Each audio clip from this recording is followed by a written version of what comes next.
안녕하세요.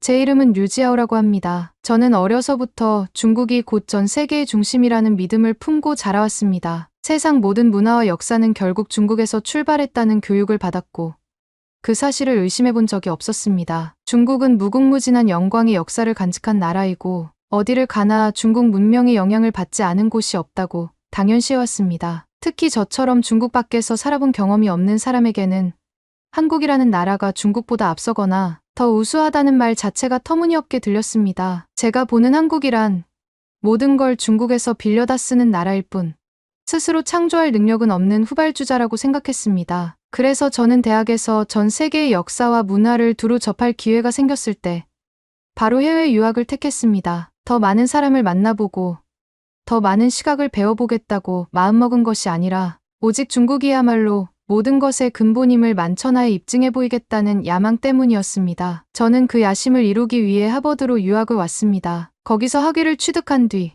중국에 돌아가 우수한 중국 문명과 열등한 주변국들의 역사를 명쾌하게 설명해주는 권위자가 될 생각이었습니다. 그런데 제 계획이 시작부터 순탄했냐 하면 절대 그렇지 않았습니다. 한국이라는 나라와 관련된 수업을 본격적으로 접하기 전까지 저는 그래도 제 생각을 적극 피력해도 무리가 없을 거라 자부했습니다. 왜냐하면 대부분의 사람들은 동아시아 역사에 대해 잘 모르거나 대체로 기존에 알고 있는 사실만 대충 격가지로 아는 수준에 머무르는 경우가 많기 때문입니다. 동아시아사 전공자가 아니라면 중국에 대해 조금만 권위 있는 태도로 이야기해도 그렇군요 하면서 넘어가는 학생들이 대다수였습니다. 그런데 문제는 제가 거론할 때마다 한국이 곁들여지는 순간이 찾아왔을 때 시작됐습니다. 한국은 예부터 중국의 속국이었으며 중국이 하사한 문화와 제도를 기초로 겨우 나라의 골조를 세웠다고 저는 확신했습니다. 그래서 강의 중에 한국 이야기가 조금이라도 나오면 저는 누구보다 먼저 손을 들고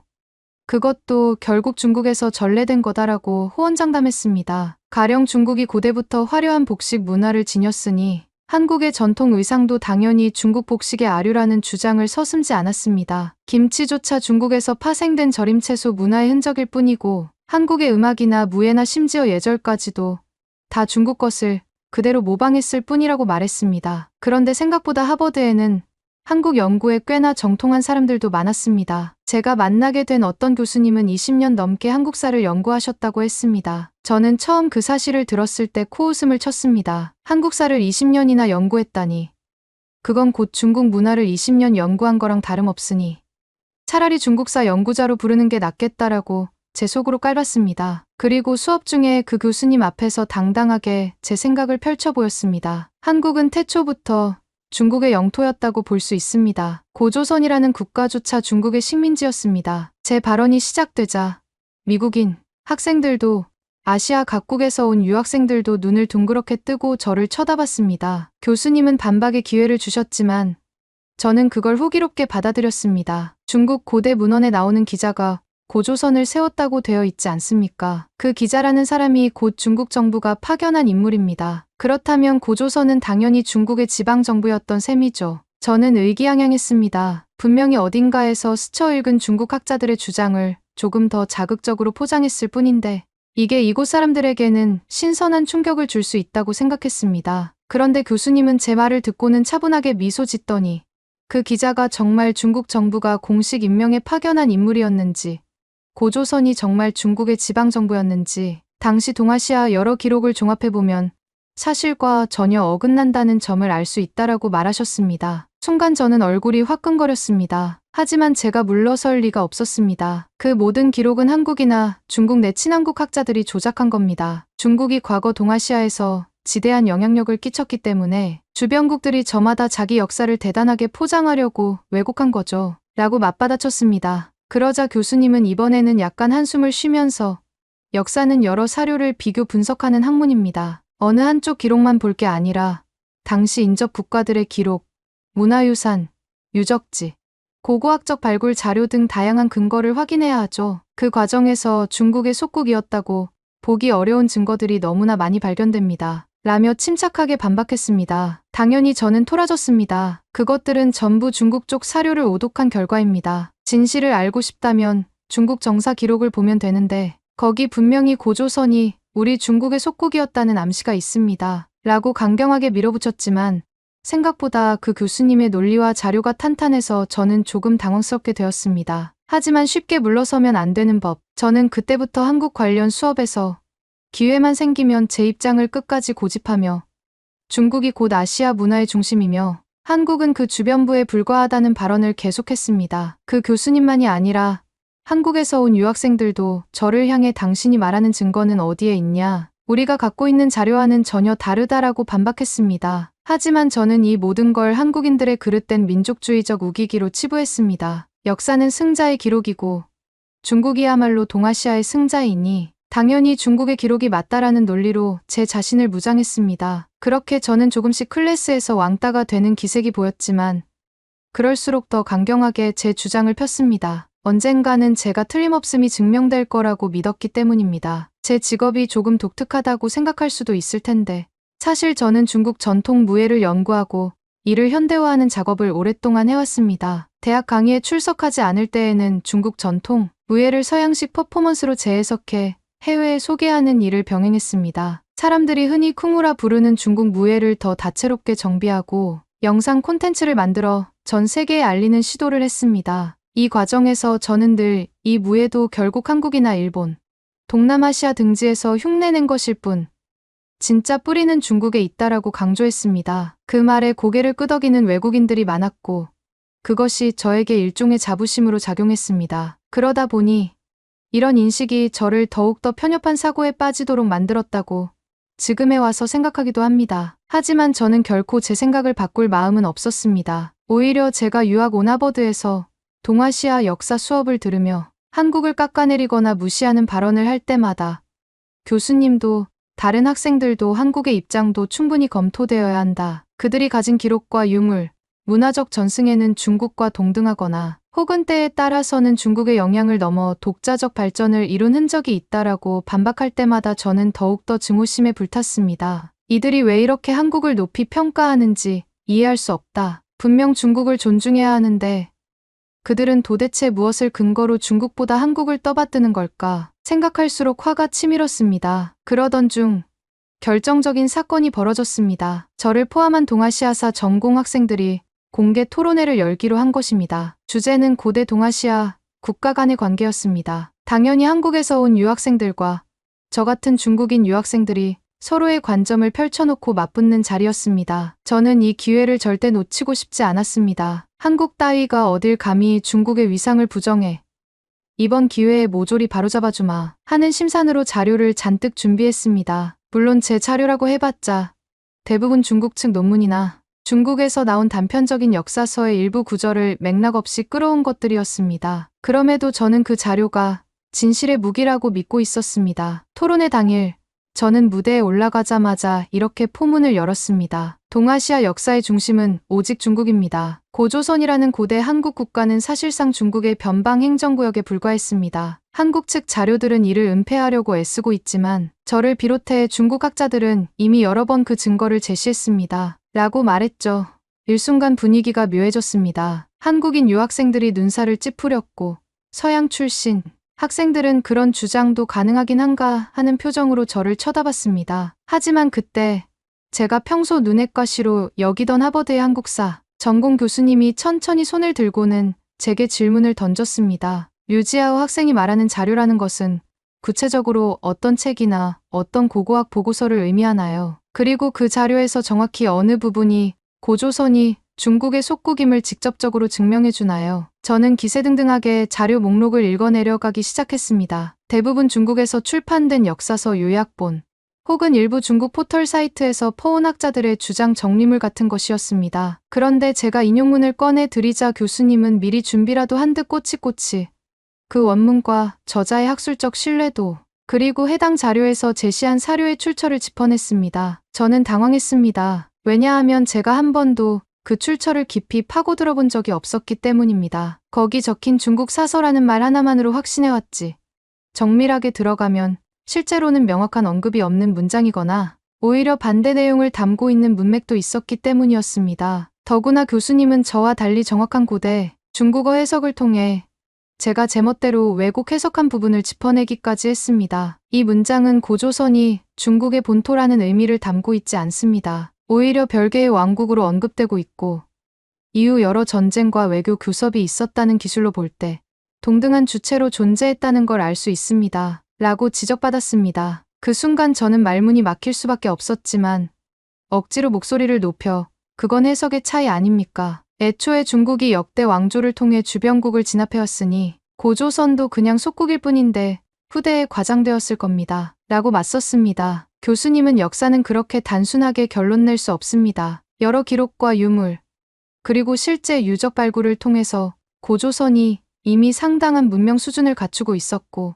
주변 소국들을 지배하기도 했다는 정황이 많습니다. 중국이 만리장성을 축조한 배경 중 하나도 고조선 등 북방 세력의 견제가 큰 요인이었다고 분석하는 견해가 있습니다. 라고 계속 반론했습니다. 이때 저는 정말 치가 떨렸습니다. 중국이 만리장성을 지은 이유가 어찌하여 한국 고조선을 의식했겠습니까? 그것은 북방 유목 민족들이 위협적이었기 때문이지. 한국은 그저 작은 땅덩어리에 불과합니다. 라고 소리쳤습니다. 그러자 한국인 유학생 중 한 명이 거들었습니다. 고조선은 단순히 한반도에만 갇혀있지 않았고 만주 일대까지 상당 범위를 지배한 것으로 알려져 있습니다. 특정 시기에는 주변 여러 집단과 동맹 혹은 대립 관계를 맺으며 동아시아 무대에서 꽤나 강력한 세력을 형성했죠. 라고 반박하더군요. 저는 그 말에 귀를 닫고 싶었습니다. 그건 전부 한국 측 역사 왜곡이다. 중국의 영토 안으로 들어오는 순간 전부 중국의 것이 된다는 것을 왜 인정하지 못하느냐 라고 더욱더 강하게 주장했습니다. 서양 학생들은 대체 뭐가 정답이지 하는 표정을 띄었고 토론회장은 점점 격렬한 분위기가 되었습니다. 결국 학생들만의 토론이 아니라 교수님과 다른 전문가들도 가세하여 류지아오 학생의 주장은 자료에 대한 오독이 심하다. 그리고 왜 한국의 기록과 유물, 고고학 증거는 전혀 존중하지 않는지 이해할 수 없다라고 비판하기 시작했습니다. 저는 그들이 다 한 통속이라고 생각하며 울분을 삼켰습니다. 이 자리에 모인 사람들은 어쩌다 저렇게 한국 쪽 편만 드나, 어째서 객관적으로 중국의 위대함을 인정하지 않는 건가 라는 생각만 들었습니다. 토론회가 끝나고도 저는 분이 풀리지 않아 교정 한쪽에서 335 모여있는 한국인 학생들을 찾아가서 다시 한번 따졌습니다. 당신네 나라가 자랑하는 것이라고 해봤자 김치나 한복, 그리고 무슨 케이팝 같은 것들 아닌가. 그것도 다 중국 문화를 베껴간 거라고 본다. 그런데도 왜 굳이 한국이 대단한 국가인 척하냐 고 몰아붙였습니다. 그들은 처음엔 저를 무시하는 듯 하다가 한 명이 맞받았습니다. 그렇게 말하려면 제대로 된 근거를 대라. 김치의 역사만 해도 한국 고유의 발효식품 전통이 뚜렷하고 수많은 사료의 기록과 조리법이 남아있다. 한복 역시 독특한 성과 패턴을 지녔고 고구려 벽화나 삼국시대 유물에서 한국만의 복식 문화가 발전해왔다는 증거가 명확하다. 케이팝 역시 현대 대중음악으로서 독자적인 색채와 시장 경쟁력을 갖춘다. 그냥 중국이 먼저라며 뭉뚱그려 말하는 건 설득력이 없다. 저는 그들의 논리에 더 이상 대꾸할 말이 궁해졌지만 억지로 비웃으며 그런 건 다 중국이 오래전에 만들어 놓은 문화를 변형한 거다라고 고집했습니다. 그런 일이 반복될수록 이상하게도 주변 사람들은 제가 하는 말을 전혀 믿지 않거나 오히려 무지와 편견에 찌든 사람이라는 식으로 바라보기 시작했습니다. 저는 속으로 이 바보들은 나중에라도 중국이 얼마나 대단한 나라인지 깨닫게 될 날이 올 텐데라고 생각하며 더욱더 제 고집을 밀어붙였습니다. 그런데 그럴수록 제 주변에는 다가오는 사람이 없었고 발표나 토론에 함께하자며 손을 내미는 이도 없었습니다. 어느 날 제가 연구실에서 자료를 정리하고 있을 때 그 문제의 한국사 전공 교수님이 들어오셨습니다. 그리고 제게 조용히 자료 한 뭉치를 건네주었습니다. 이것은 동아시아 여러 지역에서 발굴된 유적과 유물에 대한 비교 연구입니다. 그리고 그 옆에는 고대 중국 사서의 원문 번역본, 고대 한국 사료의 원문 번역본, 일본 열도 사료와 주변 소국들의 사료도 일부 있습니다. 시간이 된다면 한번 정독해보세요. 그리고 나서도 지금 주장을 고수하겠다면 그땐 또 이야기합시다. 라고 말하더군요. 처음엔 코웃음 쳤습니다. 나보고 이걸 읽으라는 거야. 다 헛소리일 텐데. 라고 생각했습니다. 하지만 호기심은 생기더군요. 어쩌면 여기서 중국이 우월하다는 분명한 증거를 역으로 더 찾아낼 수 있지 않을까 하는 기대감에 저는 자료를 훑어보기 시작했습니다. 수많은 도판과 지도, 고고학적 발굴, 현장 사진, 그리고 동아시아 전역에 걸친 문화 교류 양상을 기술한 글들이 이어졌습니다. 그런데 제가 읽다 보니 여기에 분명 중국에서 한국으로 이어진 문화적 영향도 다루고 있었지만 반대로 한국에서 중국 동북 지역이나 심지어 더 서쪽 지역에 퍼져나간 흔적도 적지 않았습니다. 고조선 시기에는 중국 동북 지역과 활발히 교류하면서 독자적 세력권을 구축했다는 부분도 반복적으로 등장했습니다. 특히 만주 일대가 당시에 고조선의 영향하에 있었다는 건 수많은 고고학 증거로도 뒷받침된다는 문장을 보는 순간 저는 잠시 흠칫했습니다. 이거 혹시 조작된 게 아닐까라는 의심이 먼저 들었죠. 그런데 문서 말미에는 이런 대목이 있었습니다. 고고학계의 다수 견해에 따르면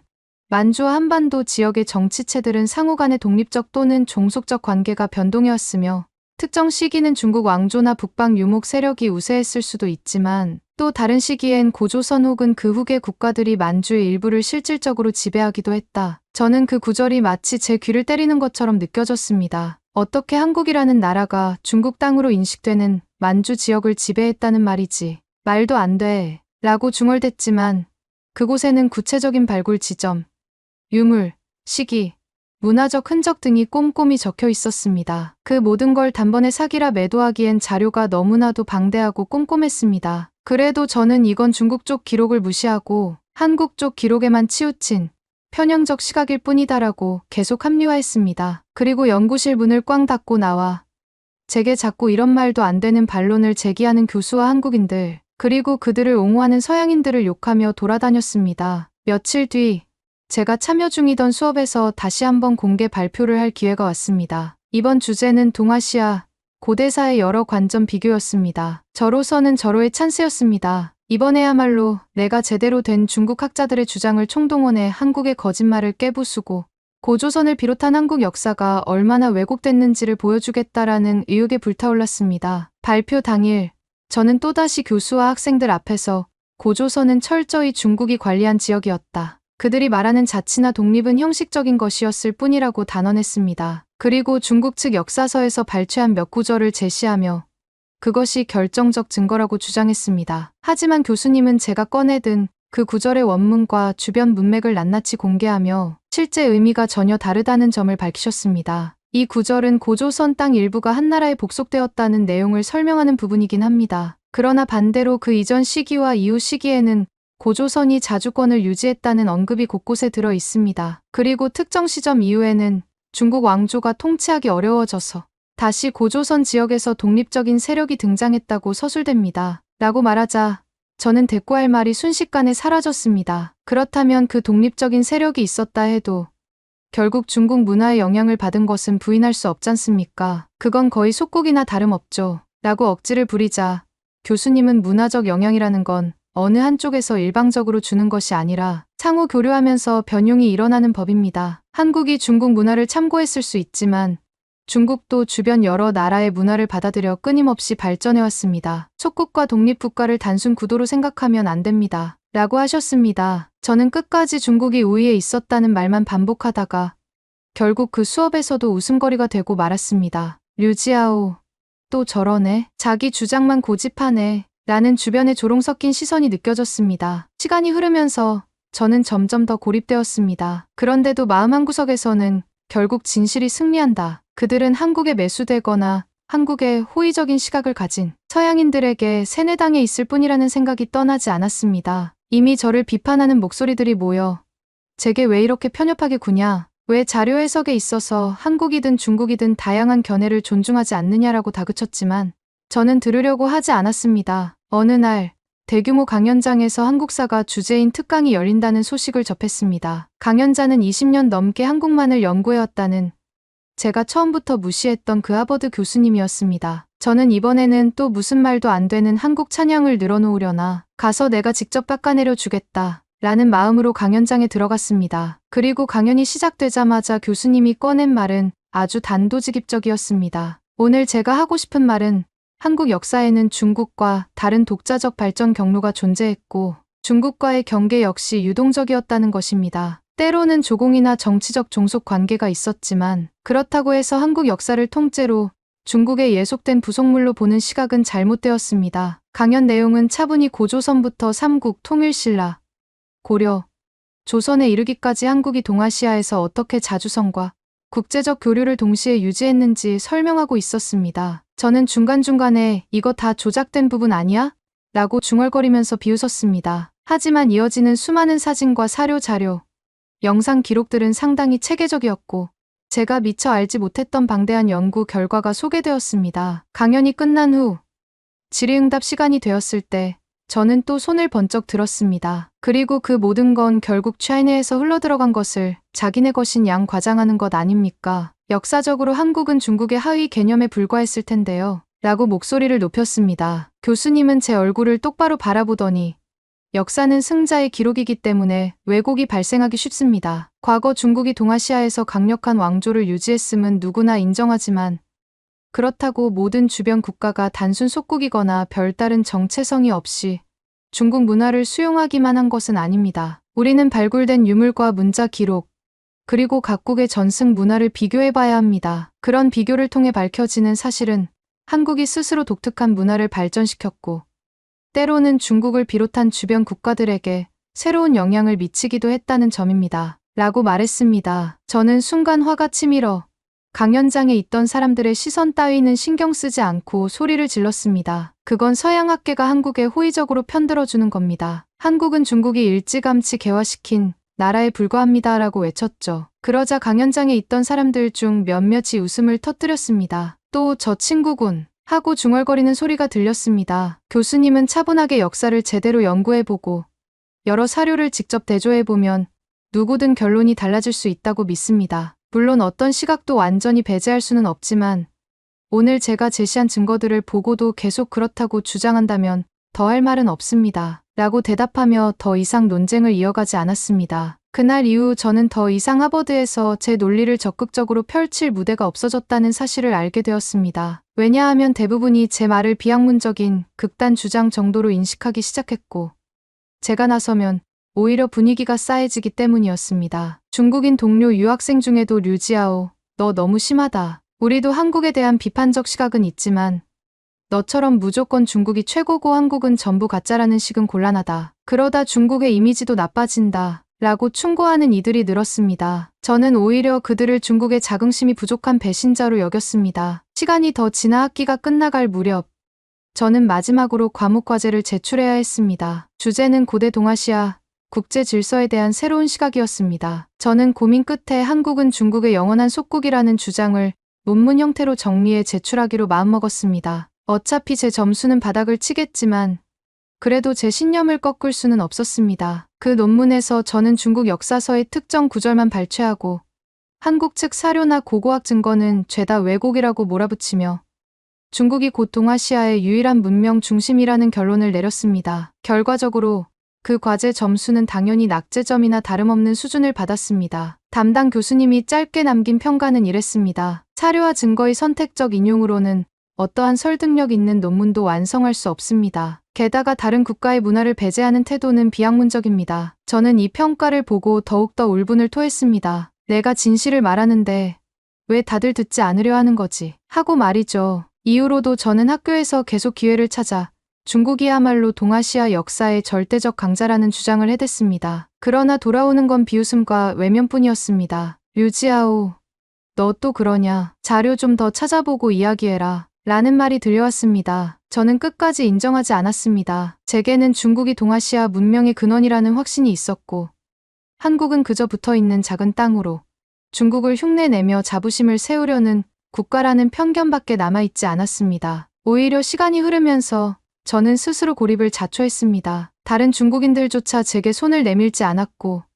한국인들은 아예 저를 상대도 하지 않았습니다. 서양 출신 친구들도 제 주장에 진저리가 났는지 아예 대화 시도조차 안 했습니다. 저만 보면 또 한국은 중국의 속국이라는 말 하겠지라고 조롱하는 분위기였습니다. 한편으로는 이들이 어리석다고 생각했습니다. 중국이 얼마나 위대한 나라인지 다들 몰라서 저러는 거다. 언젠가 중국이 전 세계를 압도하면 그때 내가 옳았다는 사실을 깨닫게 되겠지. 라고 굳게 믿었습니다. 그러던 어느 날 학교에서 열리는 소규모 역사 포럼에 마지막으로 초대를 받았습니다. 사실 공식 초청이라기보다는 교수님이 류지아오, 너도 한번 와서 들어보면 어때라고 살짝 권유했을 뿐이었지만 저는 그게 혹시 저를 재평가할 기회가 될 수도 있다고 생각해서 참석했습니다. 포럼에서는 한 유명한 한국학 연구 교수가 발표를 했습니다. 그는 20년 넘게 한국 고대사를 전문적으로 연구한 분이었는데 발표 주제는 고조선과 주변국 사이의 문화 교류였습니다. 저는 속으로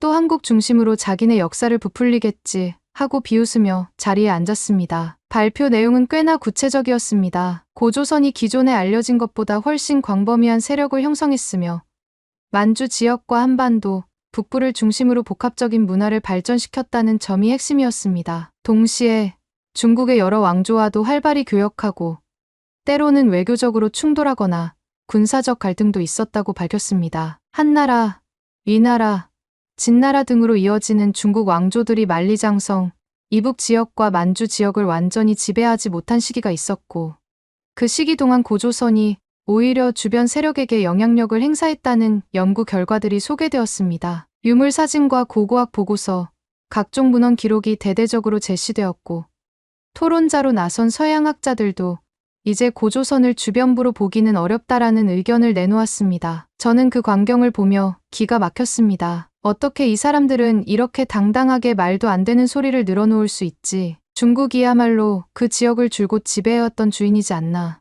라고 생각했습니다. 하지만 입 밖으로는 내지 않았습니다. 어차피 꺼내봤자 또다시 웃음거리만 될 테니까요. 발표가 끝나고 자유롭게 질문하는 시간이 됐을 때 저는 손을 들지 않았습니다. 그저 참석자들이 나누는 대화를 기막힌 표정으로 지켜봤습니다. 대부분이 고조선의 독자성, 그리고 한국 고대 국가들의 발전상을 긍정적으로 이야기하고 있었습니다. 포럼이 끝나갈 무렵 제가 나가려는데 저와 눈이 마주친 그 발표 교수가 다가왔습니다. 그러고는 살짝 미소 지으며 질문이 없나요? 혹시 제 발표가 납득이 안 가는 부분이 있으면 말씀하셔도 됩니다. 라고 했습니다. 저는 순간 울컥했지만 최대한 무뚝뚝하게 대답했습니다. 말해봤자 교수님은 한국이 대단하다는 쪽이니 제 의견을 듣고 싶어 하지 않을 겁니다. 그러자 그 교수님은 저는 사실이 궁금할 뿐입니다. 모든 것을 한국 중심으로만 해석하려는 것은 아니죠. 다만 증거와 기록, 연구 성과가 말해주는 게 있다면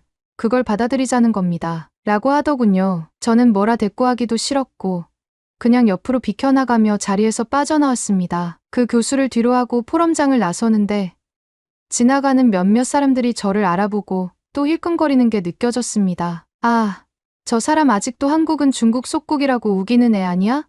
하는 표정 같았습니다. 저는 속으로 그래. 끝까지 중국이 옳다는 걸 지켜볼 거다. 당신들이 뭘 알아라고 중얼거렸습니다. 지금도 저는 한국이 독립적이고 자생적인 역사를 갖고 있다는 이론을 전혀 인정하지 않습니다. 모든 것은 중국에서 비롯되었다고 믿습니다. 다들 무슨 사료니 유물이니 떠들어대지만 결국 중국이 동아시아에서 가진 영향력을 부정할 수 없잖습니까? 고조선.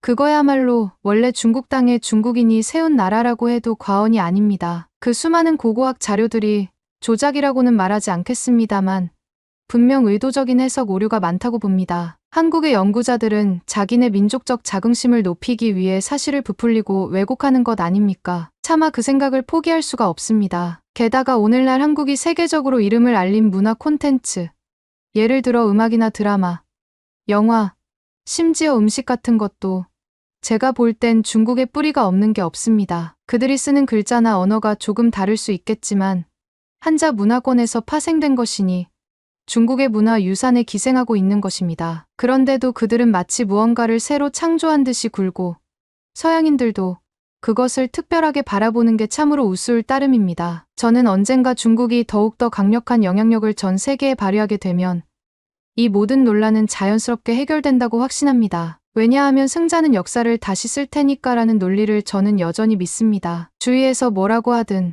제가 모자라다느니, 근거가 부실하다느니, 학계에서 인정받지 못한다느니 온갖 말들을 쏟아내지만 저는 들을 가치도 못 느낍니다. 결국 중국이 최고라는 진리 하나면 족합니다. 요즘도 저는 하버드의 한국사 교수들과 학생들이 내놓는 수많은 자료와 연구 결과를 보며 차라리 그들이 자기 환상에 사로잡혀 살도록 내버려 두자는 생각도 합니다. 어차피 미래에는 중국이 모든 걸 되찾아가고 한국 같은 나라는 분명 다시 중국을 섬겨야 할 날이 올 테니까요. 그렇게 되면 결국 제가 옳았다는 걸 깨닫게 되겠지요. 누군가가 이 글을 읽는다면 제게 도대체 언제까지 그 주장을 고집할 셈이냐라고 묻겠죠. 제 대답은 변함없습니다. 중국은 늘 옳고 한국은 결국 중국의 일부나 다름없다. 당연히 그들은 믿지 않을 겁니다. 하지만 믿지 않아도 상관없습니다. 어차피 그게 사실일 테니까요. 저는 다른 사람들 앞에서 망신을 당하든 뭐든 끝까지 제 논리를 밀고 나갈 겁니다. 끝까지 저는 한국이 어쩌고 저쩌고 대단하다 떠드는 사람들에게 중국을 부정하는 건 헛된 짓이라고 말할 겁니다. 결국 역사는 강자가 쓰게 되어 있으니 언젠가 다들 제 말이 맞았다는 사실을 알게 될 겁니다. 저는 절대 인정할 수 없습니다. 한국은 그저 중국을 따라하는 나라일 뿐입니다. 저는 오늘도 그렇게 믿고 있으니까요. 감사합니다. 두 번째 사연 바로 시작하겠습니다. 이건 중국인들의 시각에서 보면 당연한 결론입니다. 한국이 자기 영웅이라고 떠드는 인물들도 결국 중국 문화권에서 벗어날 수 없어요. 명나라가 없었다면 조선 자체가 없었을 테니까요. 도대체 내가 뭘 잘못했다고 그래? 이 학교가 너무 한국 편향적인 거 아닙니까? 과연 무슨 일이 있었던 걸까요? 안녕하세요. 저는 링링이라고 해요. 베이징 사범대 역사교육과를 졸업 예정인 예비 교사입니다. 이번 학기에 프랑스에 있는 한 국제고등학교에서 교생 실습을 할 수 있다는 기회를 얻게 되었어요. 사실 이곳은 유럽에서도 꽤 수준 높은 교육기관으로 알려져 있고 전 세계 곳곳에서 온 학생들과 다양한 교류를 할 수 있다고 해서 기대가 컸죠. 그런데 저는 유학이나 연수를 온 게 아니라 중국의 역사와 문화를 가르치고 홍보하는 교생 역할을 맡았습니다. 솔직히 말하면 저는 어릴 때부터 중국은 세계에서 가장 크고 위대하며 주변국들은 모두 중국 문명의 영향하에 있었다 라는 중화 사상에 강한 믿음을 가져왔어요. 그래서 이번 교생 실습을 통해 유럽 땅에서도 우리 중국이 얼마나 뛰어난지 널리 알리고 싶다는 욕심이 있었습니다. 물론 프랑스라고 하면 예술과 문화의 본고장이란 이미지도 강하잖아요. 저도 이 나라가 궁금했지만 한편으로 마음속에는 그래도 동아시아 하면 중국이 최고라는 자부심이 자리 잡고 있었죠. 프랑스 학생들도 내 수업을 들으면 중국의 위상을 깨닫게 될 거야 하고 자신 있게 출국했습니다. 프랑스에 도착해 학교에 들어선 첫날 국제고등학교 건물은 고풍스런 외관이 매력적이었어요. 복도와 교정 곳곳엔 전 세계 여러 나라 언어로 된 안내문이 붙어 있었죠. 그리고 저는 눈을 의심했습니다. 비엔베뉴 어서 오세요. 와우캄 환영합니다. 니하오 니하오. 보니지아 곤니치와. 안녕하세요. 반가운 중국어 니하오도 있었지만 어째서인지 한국어 안녕하세요 안내문도 큼직하게 붙어 있었거든요. 순간 뜨악했죠. 중국어만으로도 충분할 텐데 왜 한국어가 붙어 있어? 싶었어요. 나중에 교감 선생님과 인사할 때 물어보니 우리 학교 학생들 중에 한국 문화를 좋아하는 친구들이 상당히 많아요. 그래서 학교 차원에서도 한국어나 한국 문화를 소개하는 프로그램을 몇 년째 운영하고 있죠. 라고 대답하는 겁니다. 저는 속으로 한국 문화 굳이 라고 생각했지만 겉으론 미소 지으며 그렇군요 라고 했죠.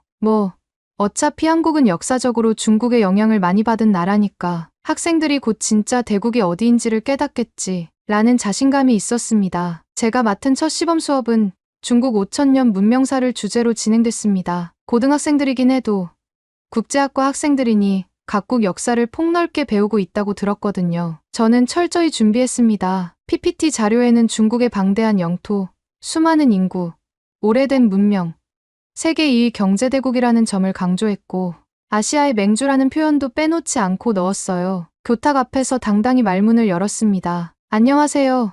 저는 중국에서 온 교생 링링입니다. 우리 중국은 5000년이 넘는 유구한 역사를 지닌 세계 최고의 문명국입니다. 주변국들은 옛날부터 중국에 조공을 바쳐왔고 문화사상기술 전반에서 중국을 본받아 발전했지요. 처음엔 학생들이 고개를 끄덕이는 듯 보였어요. 역시 중국이 대단하다는 건 다들 인정하겠지 하고 생각했죠.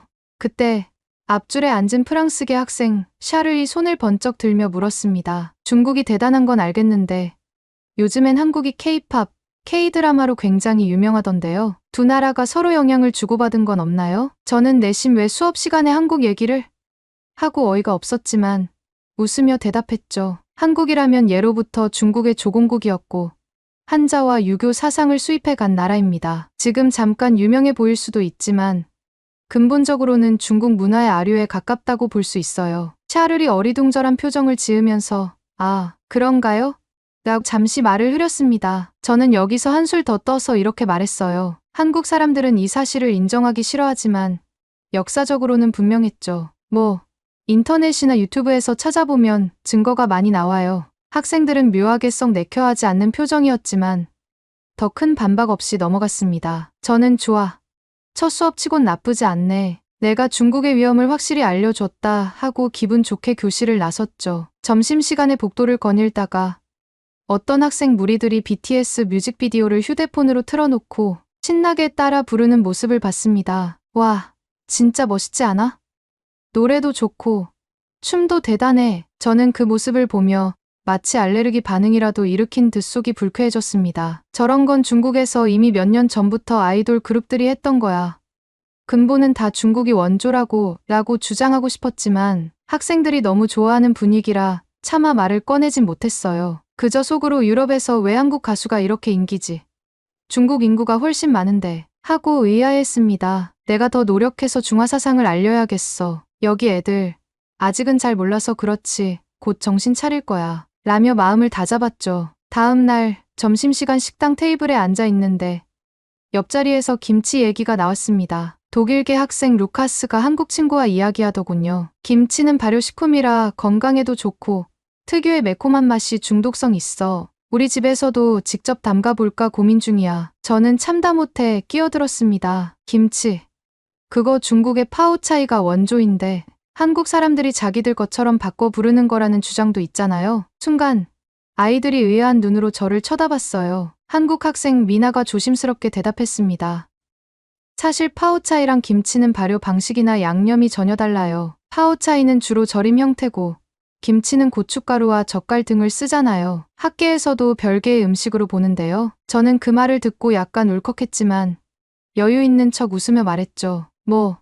한국이 변형했을 수는 있어요. 하지만 기본적인 절임 채소 문화는 중국에서 온 거니까 근본은 중국이란 뜻이죠. 미나와 루카스는 더 이상 말다툼을 하고 싶지 않았는지 네, 알겠습니다. 하고 대화를 접었습니다. 전 그 태도에 기분이 묘하게 언짢았죠. 왜 인정하지 않는 걸까?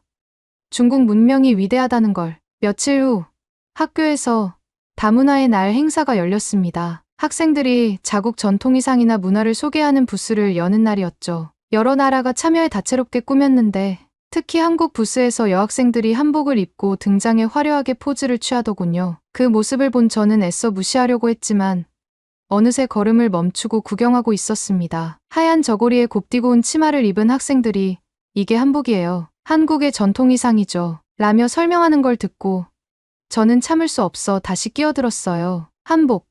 저거 한푸에서 유래된 거란 말 못 들어봤어요. 결국 한국 의복은 중국에서 비롯된 거예요. 주변에 있던 학생들은 또 저 중국인 교생이네 하는 표정으로 저를 쳐다봤어요. 저는 물러서지 않았습니다. 동북공정이라는 프로젝트 혹시 알아요? 거기서도 분명히 한국 전통 문화를 재조명하면 많은 부분이 중국에서 기원했다는 게 밝혀지고 있거든요. 그 말에 프랑스인 학생 소피가 놀란 눈으로 반문했습니다. 그 프로젝트가 중국 정부가 고구려 발해 등 한국 역사와 문화를 자기들 역사로 편입하려는 시도를 한다는 비판이 많은 걸로 알고 있는데요. 왜곡이라는 의견이 많던데 선생님은 그렇게 보시지 않나요? 저는 콧방귀를 뀌듯 대답했죠. 왜곡이라니요? 원래 고구려나 발해는 중국 영토에서 일어났던 지방정권에 불과해요. 한복도 마찬가지예요. 우리 한푸가 뿌리죠. 한국이 억지로 자기들 것이라 우기고 있는 주변 학생들이 눈살을 찌푸렸지만 직접적으로 저를 공격하진 않았습니다. 다만 그중 몇 명은 동북공정은 중국 정부의 역사 왜곡이라는 국제사학계의 평가가 있다던데 하고 수군댔죠. 저는 등 뒤에서 들리는 그 말이 신경 쓰였지만 무시하고 자리를 뜨면서 곧 알게 될 거야. 중국이 사실이라는 걸. 이라고 혼잣말했습니다. 시간이 흐르면서 제가 가르치는 수업에서도 한국 관련 질문이 자꾸 나오니까 점점 예민해졌습니다. 그러다 어느 날 결정적으로 이순신 장군 이야기가 나왔습니다. 세계사 교과의 임진왜란 파트를 다루던 차였는데 한 학생이 손을 들고 말했죠. 선생님, 임진왜란 때 한국의 이순신 장군이 거북선을 이끌고 일본을 물리쳤다고 들었어요. 정말 대단한 해군 명장이라고 하던데 중국은 그 시기에 어떻게 평가했나요? 저는 순간 이순신이 극적 승리로 유명하긴 하지. 중국 명나라가 조선을 도와줬다고는 해도 이순신은 한국 영웅 아닌가 하는 생각이 스치자 괜히 질투심이 발동했습니다. 글쎄요. 사실 이순신도 중국 출신이라는 건 공공연한 사실입니다. 조선이 중국의 속국이었으니 이순신 같은 인물도 넓은 의미에서 중국 사람이죠. 교실이 쥐 죽은 듯이 조용해졌습니다. 당연하죠. 제가 엄청난 발언을 했으니까요. 잠시 후 교실 한쪽에서 이탈리아계 학생 알레시오가 손을 들고 떨리는 목소리로 물었습니다. 선생님, 무슨 근거로 그런 말씀을 하세요?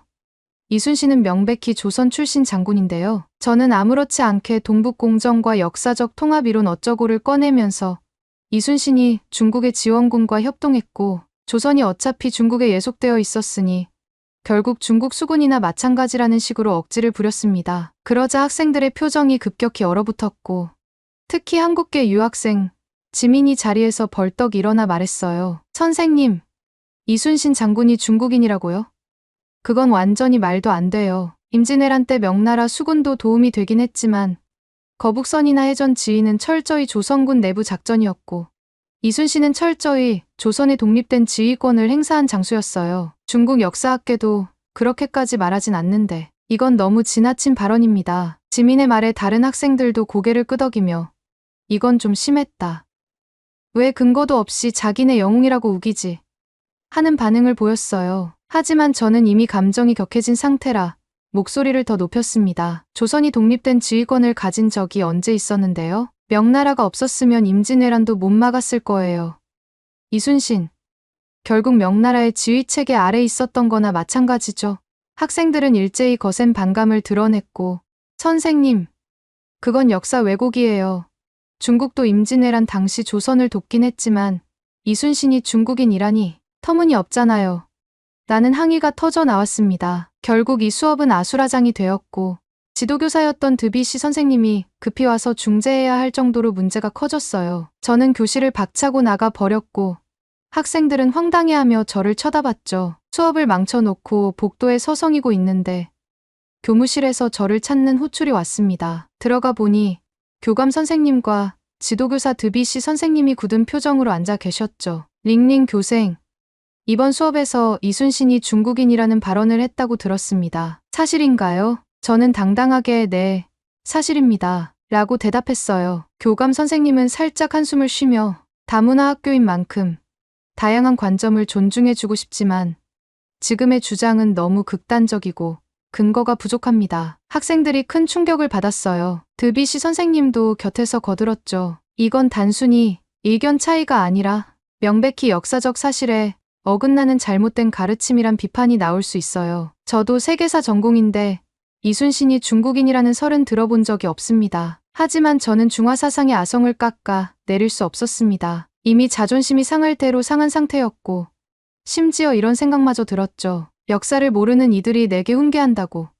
그래서 목소리를 높였습니다. 이건 중국의 시각에서 보면 당연한 결론입니다. 한국이 자기 영웅이라고 떠드는 인물들도 결국 중국 문화권에서 벗어날 수 없어요. 명나라가 없었다면 조선 자체가 없었을 테니까요. 교감 선생님과 드비시 선생님은 얼굴이 굳었고 결국 이런 경고를 주었습니다. 링링 선생님, 앞으로 수업 중에 이렇게 명백히 역사 왜곡으로 간주될 수 있는 발언을 반복하면 곤란합니다. 학생들의 학습권도 심각하게 침해돼요. 협조 부탁드립니다. 저는 별다른 대꾸 없이 고개만 끄덕였지만 속으론 내가 뭘 잘못했다고 그래?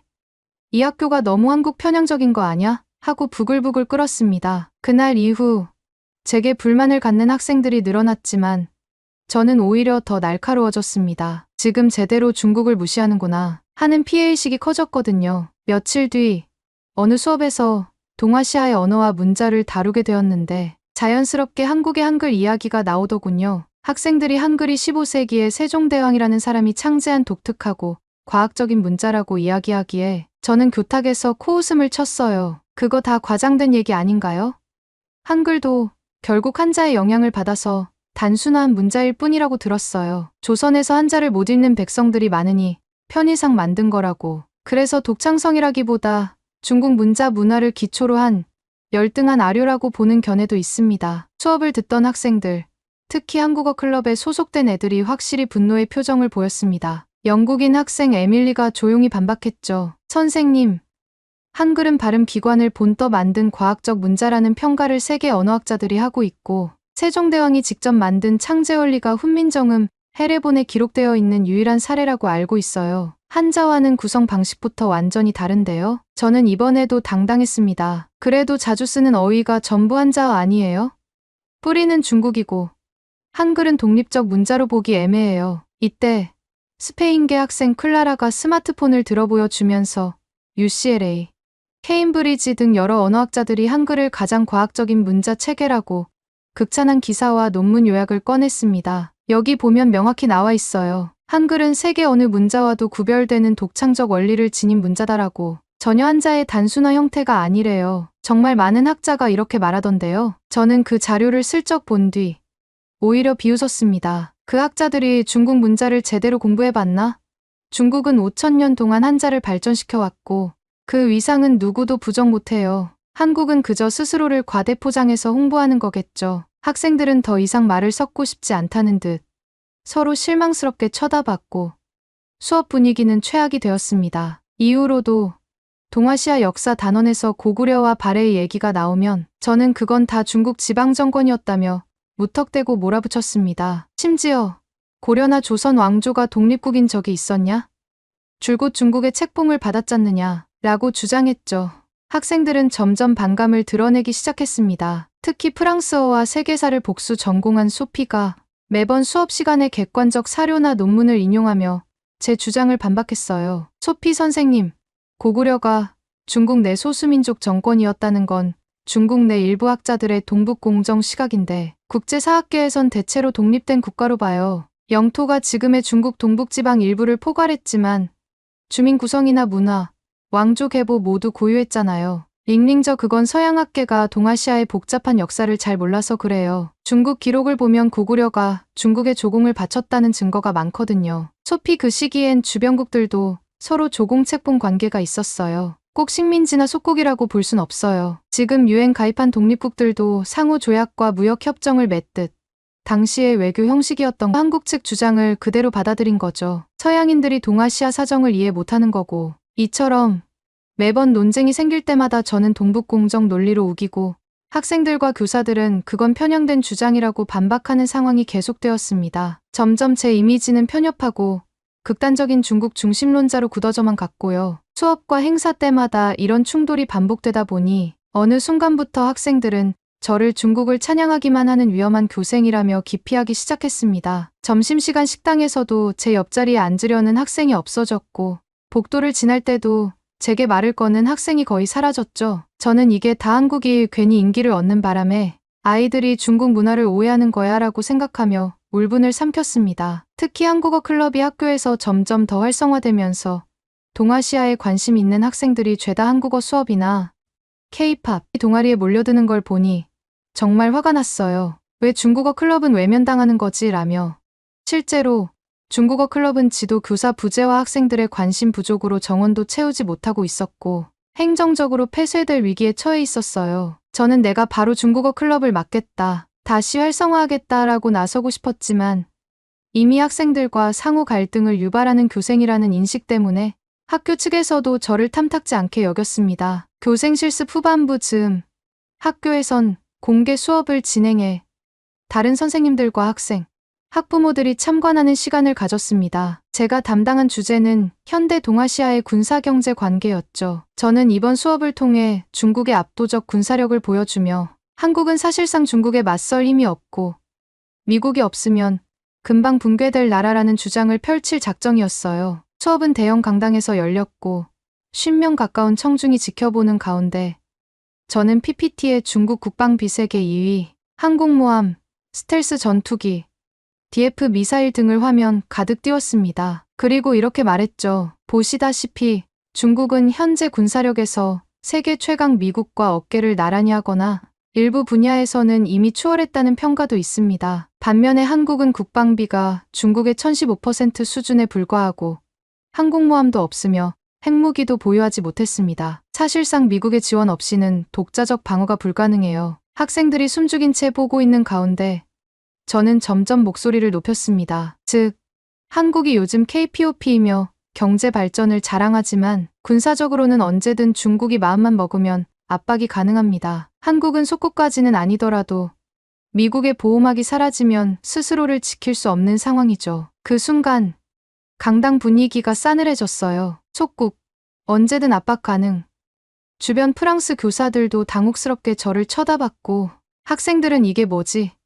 하는 표정을 지었죠. 잠시 뒤 한 학부모 역사학 전공 박사라고 했음까 손을 들어 질문했습니다. 선생님 말씀대로라면 한국은 자주국방 능력이 전혀 없는 나라처럼 들리는데 실제로 최근 한국이 독자적 무기 체계를 개발하고 방산 수출을 늘리는 소식도 많이 들립니다. KF-21 전투기 개발, K방산 수출 등이 국제 뉴스에 자주 나오던데요. 저는 코웃음을 치며 대답했습니다. 중국과 비교해 본다면 아무것도 아니죠. 재래식 전력을 조금 키우는 수준입니다. 핵무기도 없고 항공모함도 없으니 사실상 미국 없이는 의미가 없습니다. 다른 학생들도 선생님, 한국은 미국 동맹이긴 하지만 자체 기술력도 꽤 발전했는데요. 세계에서 인정받는 반도체 조선항공우주 산업도 있잖아요. 라고 지적하자 저는 또다시 과격한 발언을 했어요. 반도체나 조선, 항공우주. 그것도 중국이 마음먹고 투자하면 한국을 금방 추월할 수 있습니다. 숫자가 다 말해주잖아요. 인구 14억, 군사력 2위, GDP 2위. 한국은 절대 중국을 이길 수 없어요. 이 말이 떨어지자마자 강당 곳곳에서 저건 제국주의적 발상 아닌가? 학생들 앞에서 너무 편파적이잖아 하는 수군거림이 퍼졌습니다. 저도 눈치를 챘지만 이미 되돌릴 수 없었어요. 수업이 끝날 무렵 참관자로 와 있던 드비시 선생님이 갑자기 자리에서 일어서더니 모두가 보는 앞에서 저에게 말을 걸었습니다. 링링 선생, 오늘 발표한 내용을 보니 중국이 군사력에서 한국을 압도한다.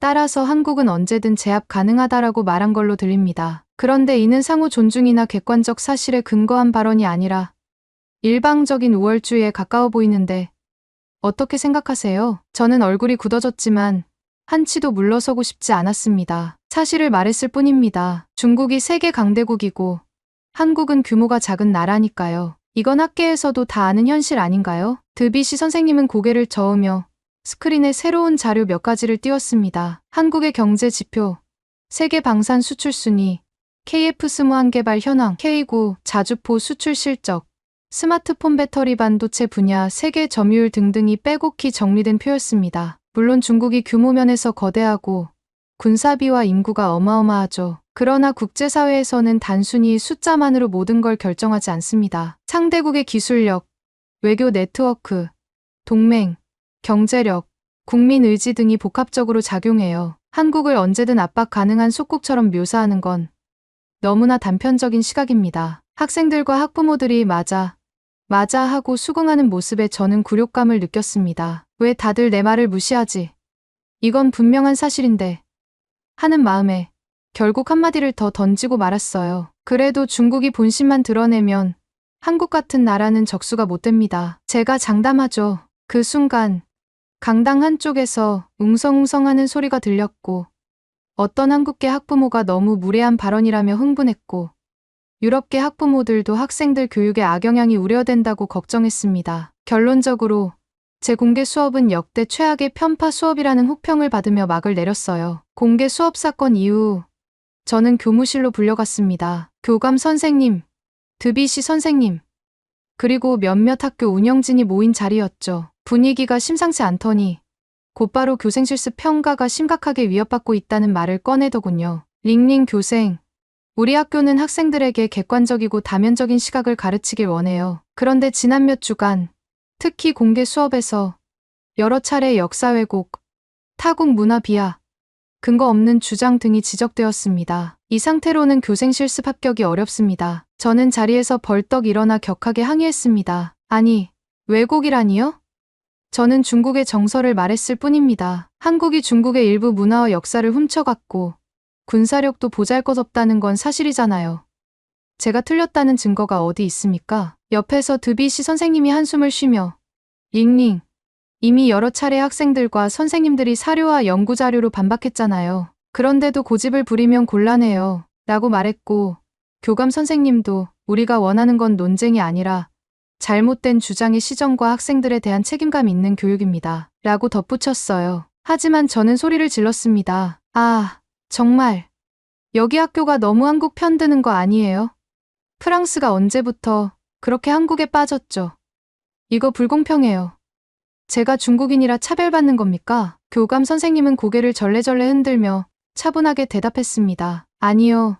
중국인이라서 차별받는 게 아니라 선생님이 사실무근 혹은 편향된 주장을 계속해서 학생에게 강요하기 때문에 문제가 되는 겁니다. 결국 회의 결과 링링은 교생 실습에서 낙제 판정을 받게 됐습니다. 프랑스 교사 자격을 따기 위한 실습이었지만 이 학교에선 더 이상 교생으로 인정받지 못하는 상황이 됐죠. 사실상 프랑스에서 교직 생활을 할 수 없게 된 것입니다. 낙제 통보를 받은 후 저는 더 이상 학교에 남아있을 이유가 없다고 느꼈습니다. 교감 선생님이 만약 향후 태도를 바꾸고 반성한다면 재평가 기회가 있을 수도 있다라고 했지만 저는 중화 사상을 포기할 생각이 전혀 없었거든요. 어차피 내가 옳은데 이들이 날 이해 못하는 것이라고 믿었죠. 결국 며칠 뒤 교생 실습 중도 포기로 처리하고 제 방을 정리했습니다. 복도를 지날 때 한국어 클럽에서 학생들이 웃으며 한국 드라마 오징어 게임을 함께 시청하는 모습이 보였어요. 누가 봐도 즐거워 보였죠. 그 장면을 보는 순간